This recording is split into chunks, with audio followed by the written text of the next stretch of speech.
Playing Yu-Gi-Oh! In the OCG can be very different from playing it in the TCG. And I'm not talking about obvious things like a slightly differing card pool or forbidden and limited list changes like no cast Chair of Fenrir or triple max C in every competitive deck. I'm talking about some societal norms that honestly might make your head spin if you've never visited the OCG regions in person. What exactly am I talking about, you might wonder?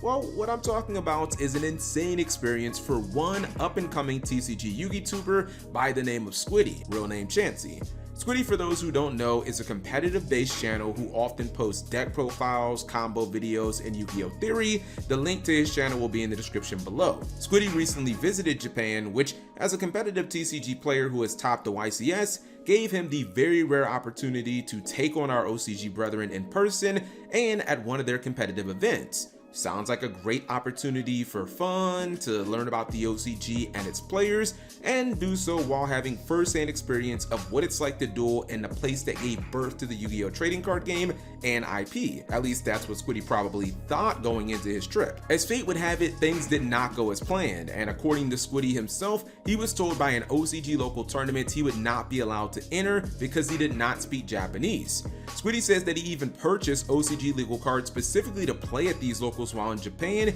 and yet he was still rejected. A store employee apparently wrote Squiddy a message that translated into, quote, "Only Japanese people are allowed in. Foreigners will cause trouble for other customers and staff." Squiddy was taken aback by this treatment, but maybe you could chalk this up to one bad apple, or I guess one bad store. However, after leaving the store and attempting to play at a completely different locals, which once again he was turned away for the second time, he immediately realized that there must be some type of problem.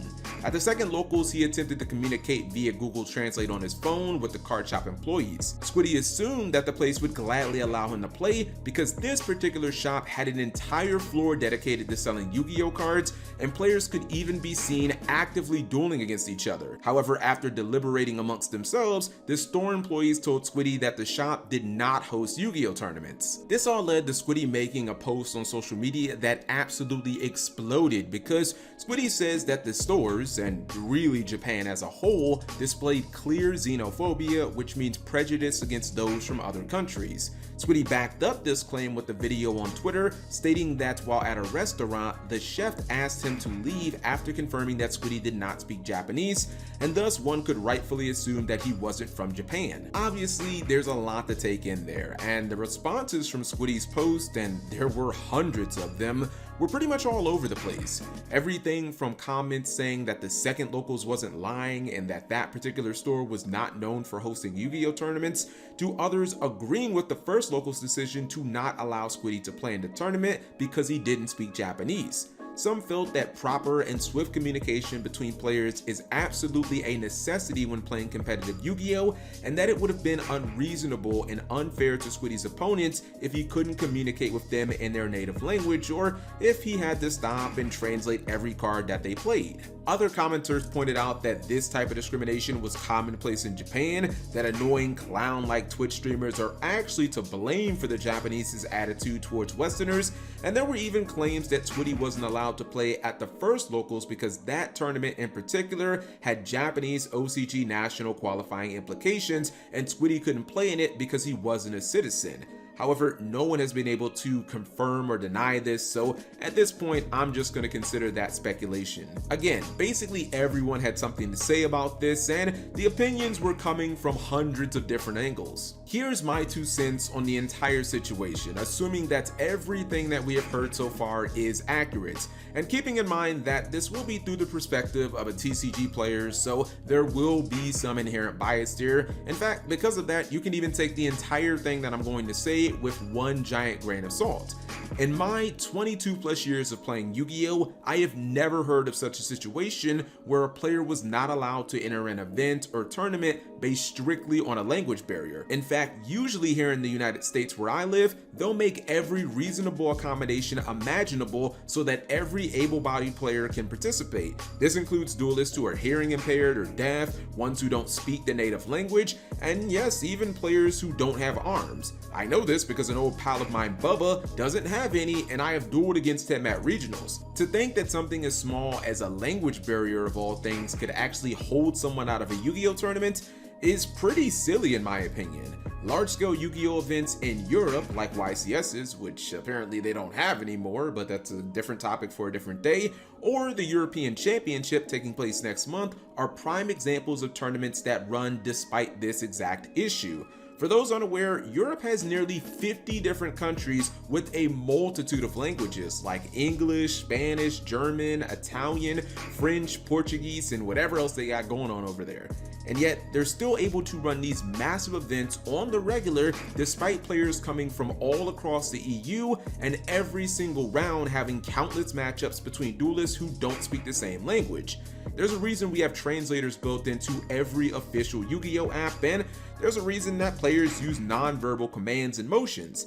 Honestly, in this age of technology that we live in, communicating with someone who doesn't speak your native language is just easier than ever. Furthermore, one of the reasons these large-scale tournaments can take place relatively smoothly despite the language barriers is because competitive Yu-Gi-Oh players are often familiar with the card pool and its interactions in a way that transcends language. If you're a competitive TCG player watching this video right now and I were to drop you in a random OCG tournament, outside of some unreleased cards from the Infinite Forbidden or maybe the upcoming Battles of Legends, you'd know exactly what's going on if your opponent summoned Lo or the Voiceless Voice, Snake Eye Ash, or Diabella Star the Black Witch.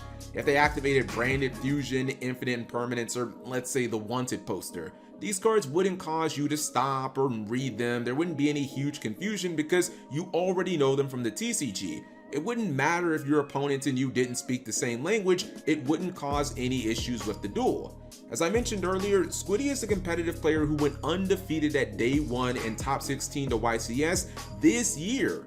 We can all assume at that point that he's a competitive player who knows the meta game and the meta landscape, so even if there is a slightly different card pool, he should be able to keep up. So in my opinion, this idea that players can't effectively compete against each other without issues if they don't speak the same language is pretty much nonsense. European large-scale events, the Yu-Gi-Oh! World Championship, and even a lot of Latin YCSs where American players who don't speak fluent Spanish or other Latin languages like Portuguese will attend. Luckily, Squiddy was able to find some friendly OCG duelists in Japan and get some games in. However, they were casual non-tournament games, which in my opinion is at least a silver lining in an unfortunate situation. I'm gonna close this video out by saying hopefully Squiddy's situation was an isolated incident and that it won't happen in the future.